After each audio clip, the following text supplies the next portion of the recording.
Actually বিশ্ববাজারে যে তেলের পরিস্থিতি, তাতে তেলের দাম আরো বাড়বে আমরা ভাবছি, যেটা আশঙ্কা করছি আমরা। তেল কোম্পানিগুলো ক্ষতিতে চলছিল, তাই কেন্দ্র সরকার দাম বাড়াচ্ছে। থেকে রয়েছে প্রতিনিধি বরুণ সেনগুপ্ত, এছাড়া মালদা থেকে রয়েছে প্রতিনিধি রনয় তিওয়ারি। এর পাশাপাশি জলপাইগুড়ির খবর আপডেট নেব, সঙ্গে রয়েছেন প্রতিনিধি প্রদ্যুৎ দাস। সবার আগে অবশ্যই নজর রাখতে হচ্ছে ব্যারাকপুরের দিকে। বরুণ, কি ছবি উঠে আসছে, সাধারণ মানুষ তারা কি বলছেন এই মূল্যবৃদ্ধি নিয়ে?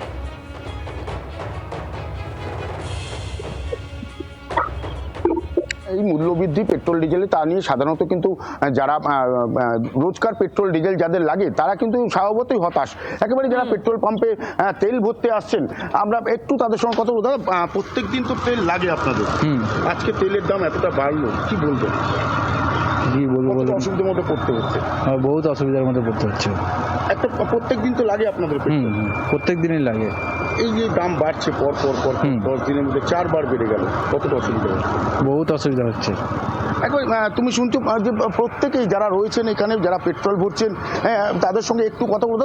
পেট্রোল তো আপনাদের রোজই লাগে। হ্যাঁ, এই যে দাম বেড়ে গেল, কতটা অসুবিধা বলতে? কোনো অসুবিধা নেই, বাড়লো তো আমাদের কোনো ভুল নেই।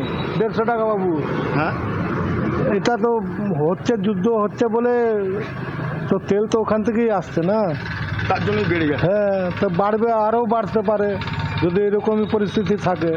কিছুটা অসুবিধা তো হচ্ছে। হ্যাঁ, অল্প অসুবিধা তো হচ্ছে, সেটাকে মানিয়ে নিতে হবে। মানিয়ে নিতে হবে, আমাদের নিজেদের ব্যাপার, এটা আমাদের দেশের ব্যাপার। তাও তো পাচ্ছেন আপনি ভারতবর্ষ থেকে, অন্যান্য দেশে হয়তো অন্য রাজ্যে আরো এর থেকে বেশি অসুবিধা, গ্যাস তেল সব অসুবিধা। একবারই তুমি শুনলে যে যেহেতু যুদ্ধ চলছে সেই কারণেই পেট্রোলের দাম বাড়ছে এবং এইভাবে মানিয়ে নিতে হবে, এমনটাই কিন্তু অনেকে বলছেন যে যেহেতু পেট্রোলের দাম বাড়ছে কিন্তু আমাদের দেশে হয়তো পাওয়া যাচ্ছে, অন্যান্য দেশে তার আশঙ্কা যে হয়তো আরো বেড়ে গেছে। কিন্তু এই যে তারা মানিয়ে নেওয়ার চেষ্টা করছেন, যেহেতু মধ্যপ্রাচ্যে যে যুদ্ধের ভয়াবহ পরিস্থিতি তৈরি হয়েছে। তুমি সঙ্গে থাকো, এবার একটু জলপাইগুড়ির দিকে নজর রাখি। জলপাইগুড়ি থেকে রয়েছেন আমাদের অপরাধ প্রতিনিধি প্রদ্যুৎ দাস। প্রদ্যুৎ, কি বলছেন সাধারণ মানুষ, আমজনতার কি বক্তব্য? দেখো, পেট্রোল এবং ডিজেলের দাম জলপাইগুড়িতেও কিন্তু বেড়েছে, প্রায় 3 টাকা প্রতি লিটার প্রতি বেড়েছে পেট্রোল এবং ডিজেলের। আমি ছবিটা দেখানোর চেষ্টা করছি। দেখো, পেট্রোল পাম্পে যে এই যে 113 টাকা এই যে দেখাই রয়েছে যে 46 পয়সা, এবং এই যে ডিজেলের দাম যে বেড়েছে, পেট্রোল পাম্পগুলোর মালিকরাই কেন কি বলছে, কেন কি কারণে, আমরা একটা কথা বলে নেব, কি কেন বলবেন, কি বলবেন? অ্যাকচুয়ালি বিশ্ববাজারে যে তেলের পরিস্থিতি, তাতে তেলের দাম আরো বাড়বে আমরা ভাবছি, যেটা আশঙ্কা করছি আমরা, যে তেলের দাম বাড়বে। আর কিন্তু মানে এখন সেটা আস্তে আস্তে বাড়ছে, লাস্ট অব্দি যে কোথায় গিয়ে ঠেকবে সেটা বলা মুশকিল, সেটা বলা যাচ্ছে না এখন। এই পরিস্থিতিতে এখন আমাদের ব্যবসাও খুব মুশকিল হয়ে যাচ্ছে, ব্যবসায়ের খুব ক্ষতি হচ্ছে। সরবরাহ ঠিক আছে, সরবরাহের কোনো অসুবিধা নেই, কিন্তু এইভাবে দাম বাড়লে পরে তো আমাদের ইনভেস্টমেন্ট অনেক বেড়ে যাচ্ছে, সেই তুলনায় আমাদের যে রিটার্ন যেটা সেটা সেরকম কিছু হচ্ছে না। দেখো, আমরা কথা বলবো এবং ছবি দেখানোর চেষ্টা করবো পেট্রোল পাম্পগুলোতে যারা আসছেন মানুষজন, তারা কি বলছেন আমরা যদি কথা বলে নেবো। পেট্রোলের দাম বেড়েছে, এদিকে যুদ্ধ একটা পরিস্থিতি, এই যে সরবরাহ, কি বলবে? 200 টাকা পেট্রোলের দাম বাড়ছে তো দেখছি, তবে দীর্ঘদিন থেকে তো বেড়েই যাচ্ছে। এটা একটু কমালে আমাদের দিক থেকে সুবিধা হয়, কারণ আমরা তো চাকরি করি, যাতায়াত করতেই হবে গাড়িতে, তারপরে যতটা পারছি কম চালাচ্ছি, সরকারকে দেখাবো। দেখো, আমি এই প্রসঙ্গে বলে রাখি, জলপাইগুড়ি কেউ মানিয়ে নিচ্ছেন তো কেউ বলছেন ক্ষতি হচ্ছে, কিছুটা সমস্যা হচ্ছে। সঙ্গে থাকো তুমি, আমি একটু মালদার দিকে নজর রাখবো। সেখান থেকে রয়েছেন আমাদের অপরাধ প্রতিনিধি রণজয় তিওয়ারি। রণজয়, ঠিক কি জানা যাচ্ছে, স্বাভাবিক মানুষজন তারা কি বলছেন, যারা পেট্রোল পাম্পে আসছেন তারা কি বলছেন?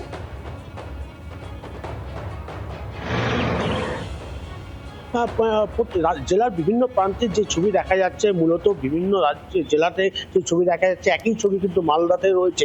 এবং এখানে যারা নিত্যদিন পেট্রোলের প্রয়োজন পড়ে, নিত্যদিন পেট্রোল ভরতে আসেন, যে তুলনামূলক পেট্রোল গাড়িতে ভরেন, সেই তুলনামূলক গাড়ি কিন্তু দেখা যাচ্ছে না। কারণ সকাল থেকে কিন্তু পেট্রোল পাম্প প্রায় ফাঁকা, কারণ 3 টাকা পেট্রোল বেড়েছে এবং 10 দিনে 4বার পেট্রোলের দাম বেড়েছে, যার ফলে কিন্তু নিত্যদিনে যারা পেট্রোল ভরেন গাড়িতে বিভিন্ন সরকারিজীবী, চাকরিজীবী, এমনকি বিভিন্ন মানুষজন তার প্রয়োজনে পেট্রোল ভরেন, তারা কিন্তু ভরতে আসছেন না। মূলত দেখা যায় মালদা শহরের যে পাম্প রয়েছে সেই পাম্প কার্যত অনেকটাই ফাঁকা, এবং যে পরিমাণ তেল ভরা উচিত সেই পরিমাণ কিন্তু তেল ভরছেন না। আমার কাছে এই মুহূর্তে মালদার এই এলাকায় এই পেট্রোল পাম্পে তেল ভরতে এসেছেন এক গাড়ির চালক, তার কাছে শুনবো এই যে দাম বৃদ্ধি হচ্ছে তাতে কি সমস্যায় পড়ছে না? আর দাম বৃদ্ধি হওয়াতে আমাদের ভাড়া টাড়া তো একই হচ্ছে না, আর তেলের যা দাম বেড়েছে পার্টির কাছে একটু ভাড়া বেশি চাইতে গেলে পার্টি দেয় না, সেই আমাদের ভাড়া এখন মারতে আর পারছি না। প্রয়োজনীয় তেল পাচ্ছেন যে পরিমাণ তেল ভরতে হবে? না, সেই পরিমাণে পাচ্ছি না। কত করে দিচ্ছে পেট্রোল পাম্প? এখন যদি ট্যাঙ্কি ফুল করতে হয় তো আমাদেরকে 2000 করে লিমিট করে দিয়েছে, এই 2000-এর পেট্রোল ভরতে হবে, এর বেশি চাইলে? এর বেশি চাইলে দিবেন। একেবারে শুনতেই পাচ্ছ যে পরিমাণ তেল প্রয়োজন তা কিন্তু পাচ্ছেন না, এবং পেট্রোল পাম্পে যারা কর্মী রয়েছেন তারা যদি তাদের কাছে জিজ্ঞাসা করলে জানা যাবে ভাই বলছে এখানে একেবারে রণজয়, বোঝাই যাচ্ছে স্বাভাবিকভাবে সাধারণ মানুষের পকেটে কোথাও গিয়ে একটা টান তো পড়ছে, সেটা বলার আর অপেক্ষা রাখে না। ধন্যবাদ তোমাকে, পাশাপাশি বরুণ এবং প্রদ্যুৎ তোমাদেরও ধন্যবাদ। আর এই গোটা বিষয় নিয়ে আমরা কথা বলেছিলাম অর্থনৈতিক বিশ্লেষক অনির্বাণ দত্তের সঙ্গে। তিনি কি প্রতিক্রিয়া দিয়েছেন শোনাবো আপনাদের। সরকার আস্তে আস্তে করে এই দামটা বাড়াচ্ছে যাতে একবারে মানুষের মনে সেরকম ভাবে রেখাপাত না করে, কিন্তু দেখবেন ওই 93 পয়সা 92 পয়সা এরকম করতে করতে আজকে বোধহয় 2 টাকার উপর বাড়ানো হয়েছে দাম।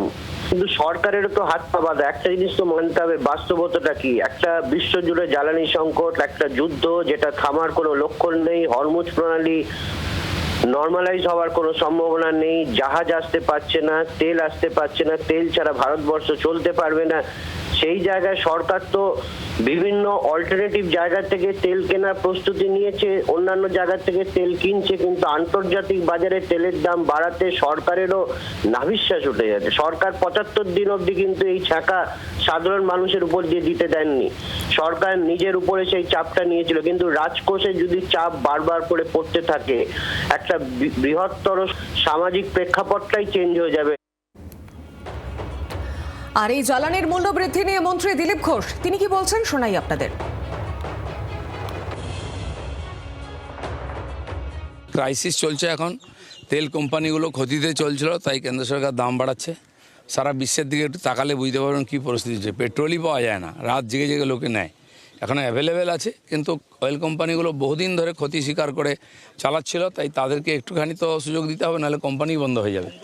আর পশ্চিমবাংলা সরকারও সব রিভিউ করছে, এখানকার তো ভাড়ারও শূন্য, হাতও শূন্য, সেজন্য সরকারকে ইমিডিয়েট কোনো হাত দিতে গেলে সরকার বেতন দেওয়া মুশকিল হয়ে যাবে। মাননীয় মুখ্যমন্ত্রী দিল্লি গেছেন, কথা বলছেন, এখানে ক্যাবিনেট মিটিং হচ্ছে, সেক্রেটারি মিটিং আছে আজকে, তো এই ব্যাপার নিয়ে আলোচনা হচ্ছে, যথাসময়ে আমরা ডিসিশন নেব। বাংলার আওয়াজ, বাঙালির আবেগ, জি 24 ঘন্টা।